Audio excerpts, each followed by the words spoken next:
Hi everyone, I'm Alex the Flute Nerd, and I am going to teach you a few exercises about how to use harmonics to open up your tone in your high register notes. Often when we're playing high notes, we can struggle with a small, closed, shrill, pressed sound. Any of these words often describe our high register, and that's because when we're trying so hard to get our notes that fast, we tend to forget that we need to keep a lot of resonating space. So we'll bite down, we'll close our mouths, we'll push really hard with really fast air. But if we can open our mouth, open our throat, and have a lot of resonation in our heads, then we'll get really lovely sounding high notes. And harmonics are a great way to practice this openness. So I've put together 4 harmonics exercises that I find extremely useful when I'm struggling with those high notes myself. So I hope you'll be able to use these in your practice and hear some results straight away. So for the first exercise, we're going to do some pitch matching. All it will include is going through the harmonic series on a C and matching the harmonic to the real fingering. You can do this on any note. You don't have to start on a C, but I just find the C is the easiest one to do, and that is the music I will provide here. To start this exercise, we're going to start with a C that is the first harmonic above the sounding low C. So we're going to play the real fingering first, then the harmonic fingering, and then the real fingering again.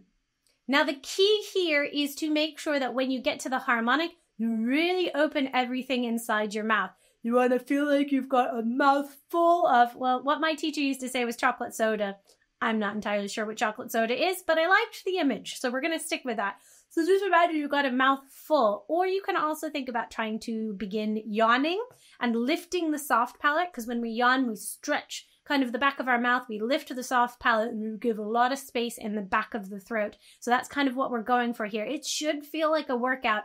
These exercises should feel exhausting, and if they don't, we're not doing them quite right. So here we go. We're going to start with a C, play the harmonic, and then come back to the real fingering, keeping that same openness we found on the harmonic.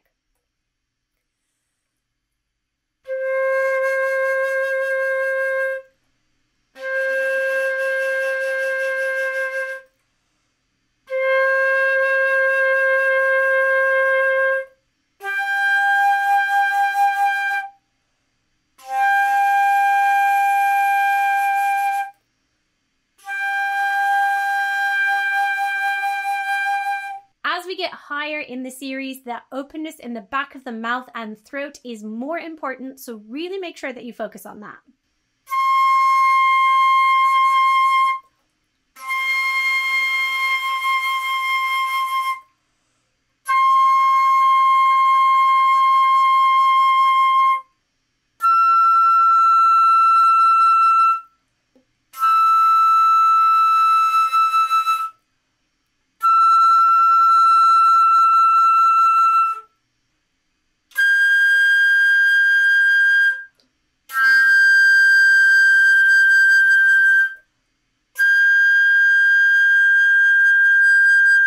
As I'm playing, I'm also trying to imagine not just the space in the back of my mouth and lifting the soft palate, but trying to keep some space between my teeth, imagining that my jaw is just hanging from my skull. So have a play with that exercise and see how you get on, and make sure you go to the next module of the course for exercise number 2.